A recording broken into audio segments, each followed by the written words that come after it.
Hey folks, it's Joe with Three Peaks Navigation coming at you today with the first of many gear chats where we talk about the tools that we use to navigate in the woods. Today I'm going to talk about compasses. It's kind of, along with a map, the two main tools you have in your toolbox for navigating. And we'll start by talking a little bit about what a compass does. We'll talk about some things you need to keep in mind when you're using a compass as a navigational tool out in the field. And then I'll wrap up just talking about a couple of different compasses I picked depending on what I'm doing and where I'm going. So first, I think we all know this, but a compass points to north. And by having a known location and having a compass that always points to the same location, it allows us to, let's say, take a bearing off of a faraway peak and navigate to that, or follow a known compass heading for a certain amount of distance when we're navigating. So it is a magnetic tool. Of course, if I pull up my Silver Ranger, there is a needle in here that's pointing not actually to true north, though, that we can think of as the top of the globe. It's pointing to magnetic north. Magnetic north is somewhere around Greenland, and it actually moves from year to year. So the distance between magnetic north, where the needle on my compass is pointing, and true north is called declination.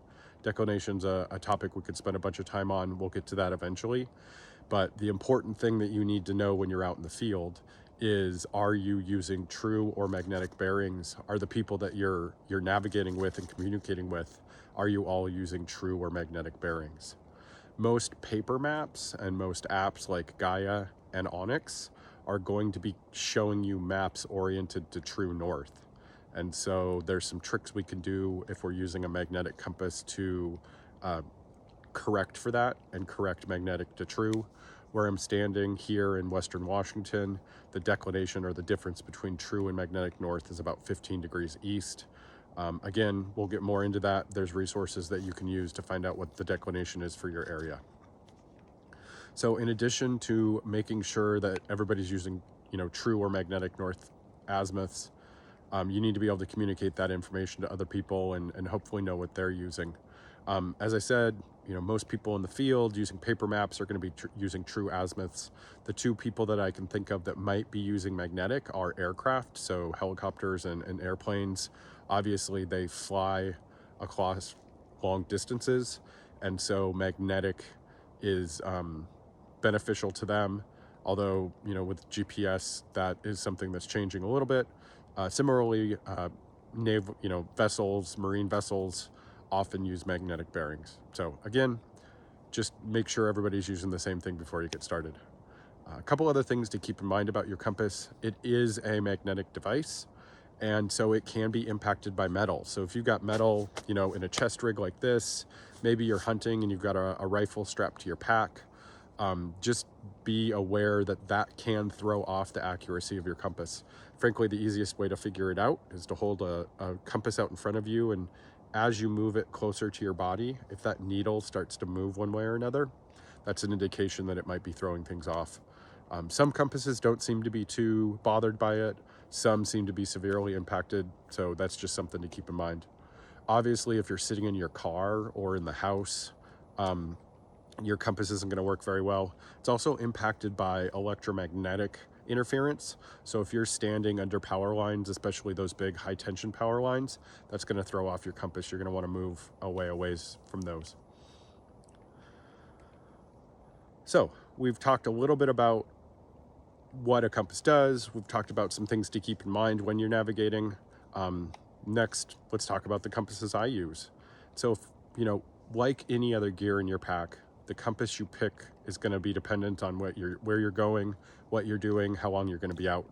On a day trip like this, where I'm hiking close to home and not venturing too far off a trail, honestly, all the compass I need is in my Garmin, my GPS watch, or on my phone. On a trip like that, I probably am never going to reference a compass. Not a big deal at all. If I want a analog backup, if I want something, that doesn't require batteries and a little backup, I might carry something like a clipper compass, like this one here on my watch. Easy reference, it's always there. If I think I'm going to be traveling off trail or I'm going to be out for multiple days, at a minimum, I'm going to carry something like this.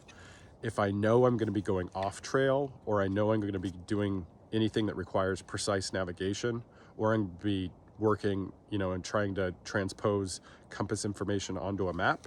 I'm going to have a mirrored compass like this. This is an old Silver Ranger, but anything that has a mirror and allows you to sight through the mirror gives you a very high degree of accuracy. Back when I was in my search and rescue unit, it was common for our teams during training to travel up to a mile through the woods, leapfrogging each other, and at the end of that be plus or minus 2 degrees off of the bearing that they started on. So again, depending on where you're going, how long you're going to be out, how precise you need to navigate, it's really going to dictate what compass you bring. So in the in the comments, let me know what kind of compass you carry. What's your favorite kind of compass? Those of you that were in the service and use lensetic compasses, it's just not something that I've ever done, but I'd love to hear how they work out for you. And then let me know, what other gear do you want to hear about in Gear Chat? So signing off, this is Joe. Remember, it's okay to not know where you are, but it's not okay to get lost. Have a good day.